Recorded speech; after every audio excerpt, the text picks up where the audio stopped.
My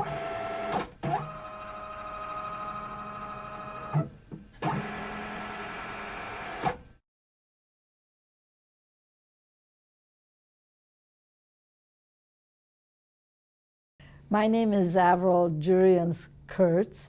I am from Sri Lanka. My parents are Joyce and Eric Jurians, and I'm the oldest of their children in the big yellow truck. My parents first worked in Kottava, which is the capital city of Sri Lanka.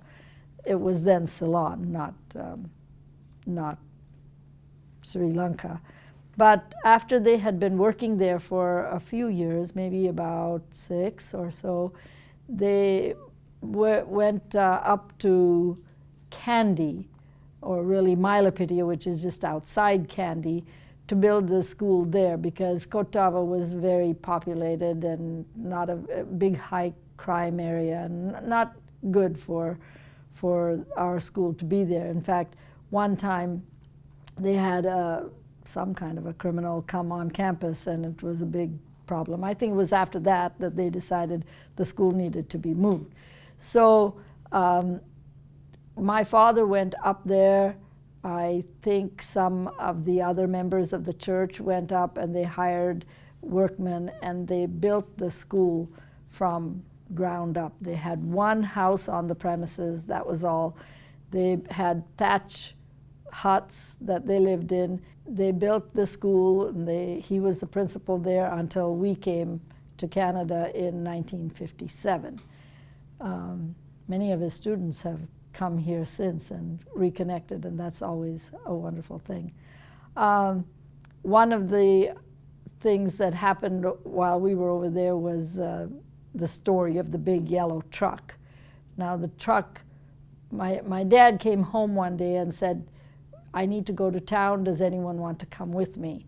And of course, my mother was always ready for a trip somewhere, anywhere, so she put all of us in the truck. 3 of us were in the back, and she had the baby, who was not a girl, but a boy. She had him with her in the front with my dad. There were a couple of other teachers, and I think each of them had a child along too. I'm not sure how old they were, but I suspect they were about my age, and I would have been about 6 at the time, 6 or 7. And we went along. Now, at that time of year, it would have been August, there's a big parade that is held in Kandy to celebrate Buddha and the temple of the tooth, because they think that Buddha's tooth is actually housed in a museum there. Anyway, they take it on elephants in this big parade, and people come by the hundreds for this. And it's not just a one-day thing, it goes on for several days. We were going towards Kandy, and there was a bus full of people, probably over full. And we were on the side with the drop-off, and the bus was on the side with the cliff, the mountainside. And the steering lock on the bus broke. The driver had no control over that, so he whacked us on the side, and that shot us over the cliff. I don't remember the impact. We were small kids, but it went down 150 feet down the cliff. We could have rolled. We didn't. We went straight down. I remember suddenly bushes rushing by. It looked different, but it was split-second timing. We didn't even have time to react, to think. It just happened. And then it stopped, and my dad got out and came running and said, "Is everyone okay? Is everyone okay?" I remember that, and we all said, "Yes, we're fine, we're fine." And I'm sure the 2 teachers knew what had happened, but we kids didn't. It wasn't a gentle, it was quite steep, like this. We went back and saw it, and it's amazing when you stand at the top and look down, you think, I went down that, and I'm standing here now alive. It was really kind of scary. But we all climbed out, and as soon as we did, the truck just took off again. It veered off to the side. Apparently it had stopped against a big rock, and the rock got dislodged by the weight of the truck, and it took off, turned a bit to the side, and went straight towards a big river, the biggest river on the island. The name of it is Mahaveli Ganga. My mother says that means big sandy river, and it's very deep. If it had gone in there, who knows if it would ever even have been found again. My mother and my little brother were still in the cab because she was giving him his bottle.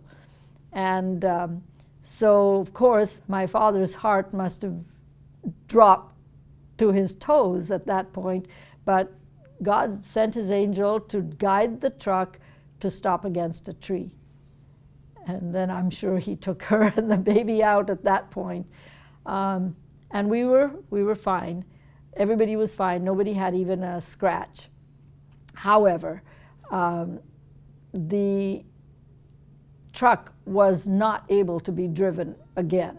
The underside was damaged, and they had to tow it up. I don't remember how we got back to the school, but somebody must have taken us back.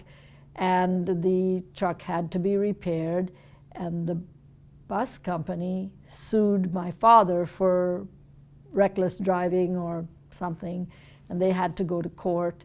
And fortunately, when there was I don't know any of the court proceedings, but in any case, in the end, they fired their first attorney and got another one, and my father was not found guilty. So that was, the truck stopped. Where it stopped was a graveyard. And the fact that nobody was hurt, we ended up in a graveyard and everything was fine, turned the minds of a lot of the people to Christianity, because they said, well, you must have a powerful God who can look after you like that. So God's hand was on his work.